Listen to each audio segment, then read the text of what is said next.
So we've had a few days, a couple at least, of extra chilly mornings. And yesterday it was cloudy, rainy, on and off. Today there's a ever so slight sprinkle, more like barely a mist. So it's not really rainy right now. I have my umbrella just in case. I'm out here. Let's see. Just kind of early. I've been much earlier in the past, but I tried to time it today, leading up to my usual walk in the morning for 2 dogs, or actually three dogs. So anyway, I wanted to get this out of the way in advance. I didn't look at the weather report fully, so I don't know if it's supposed to rain on and off all day today, but it's, I'm enjoying the cool weather. I don't love hot weather, so in a way I'm okay with it being chilly. I have my little gloves on and had my smoothie this morning, which I've been doing a 30-day, I'm on day 27, fruit smoothie challenge. Technically it would have been a cleanse. I was going to do fruit juicing, which is different, but I realized I had a lot of frozen fruit that I needed to use up. Also, it's easier to do the smoothie in the blender. I have a Vitamix that I've saved for over 10 years now,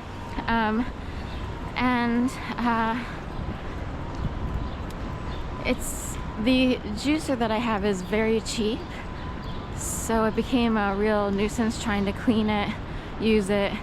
My kitchen's quite small on top of that, so, and I don't know how dishwasher safe the parts are.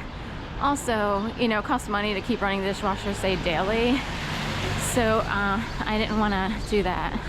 I just rinse out my Vitamix blender. This is a necessity for raw vegan foodism, and I'm glad it's held up over and the test of time. So the smoothie is much easier. It does make me feel better in the mornings. I'm so fruited and raw vegan, all that. Mostly vegan. I do have yogurt that has milk in it, but I'm so much in that camp that it's hard for me to pick up on aromas that are of greasy breakfasts per se. Depending on how bad the grease is, I will get a little nauseous. And that's not a snotty statement, it's just that actually happens to people's bodies. And you become so quote-unquote clean, health-wise, food-wise, that there are certain things you can't even think about or smell. Like your senses will pick up on everything, so it's like so it's a natural reaction when your body receives good food, and if you are healthy in general, work out, this, that, and the other.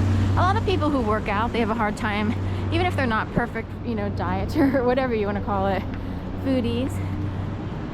After a good run, you don't even want to eat because it would, distend your stomach. It would fill you up and make you feel ugh.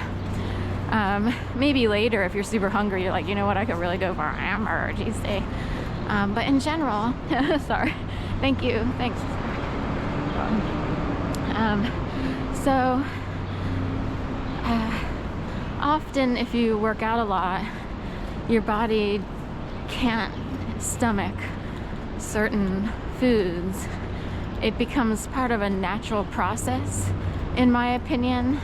So unless you're starving because you burned off so many calories or had such a workout that your energy is you'll just gulp down whatever, anything.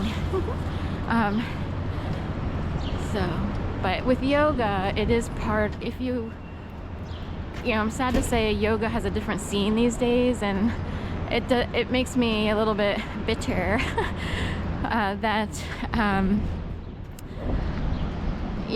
people who might start practicing yoga now wouldn't know the beauty of it in the past, of the vinyasa flow, 75 to 90 minutes. They've sort of modified yoga so much these days that it doesn't have the same depth, if you will. It's hard to explain. What makes you stick with something? just like with running, maybe you see the beauty in it, and it's like everything is beautiful. You run around, maybe you run far, like 10 miles or whatever, and there's you know, past areas that are just like, you know, God's creation, whatever it is, and you love everything, right? Not everybody, you know, some people are more competitive, some people are more like soul runners, I guess they would say. It's the same with yoga. But anyway, I was fortunate enough to get to take advantage of a yoga practice that was available and accessible to people who didn't even have a lot of money. It's very expensive normally, although it's really exorbitant these days, and it's less of a practice. But in the past, you could do donation-based special pricing for certain classes and stuff like that. Go on the pier and the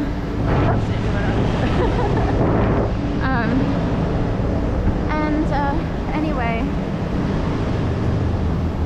just really quick.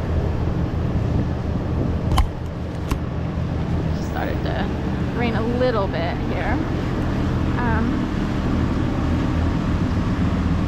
Anyway, in yoga, after you finish, say, a 90-minute practice, and you're like, you know, on the ground, thanking the gods for getting you to that point, because it is like reaching levels, if you will. And it's like, oh, that was such a good workout. You know, that your body is like thanking the gods, and you don't feel like eating anything. Like, if you do, it's like you really want a piece of fruit. You really want anything that will nourish that body and soul. So it's about nourishment. It becomes about what the body runs on naturally, normally. The body is, you know, a machine, if you will, and it actually needs to run on stuff just like a car that works. You don't want to put some sort of crazy sludge, you know, cornstarch in your gas tank, if you will. So, sorry. You too, thank you. So,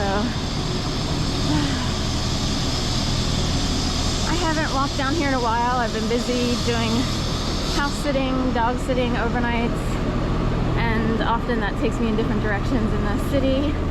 So I took advantage of that by doing a river walk all the way down on the new section, Christian to Crescent connector bridge and everything, if you want to check it out. All day yesterday, those are the videos that were up. I have a playlist, it's on my homepage. Let me fix this here. I got water on the top of this camera's waterproof, but I always double check. Bunch of playlists. I even have my fruit smoothie challenge playlist. You don't have to have a Vitamix. You know, I used to make fruit smoothies in a regular blender that most people have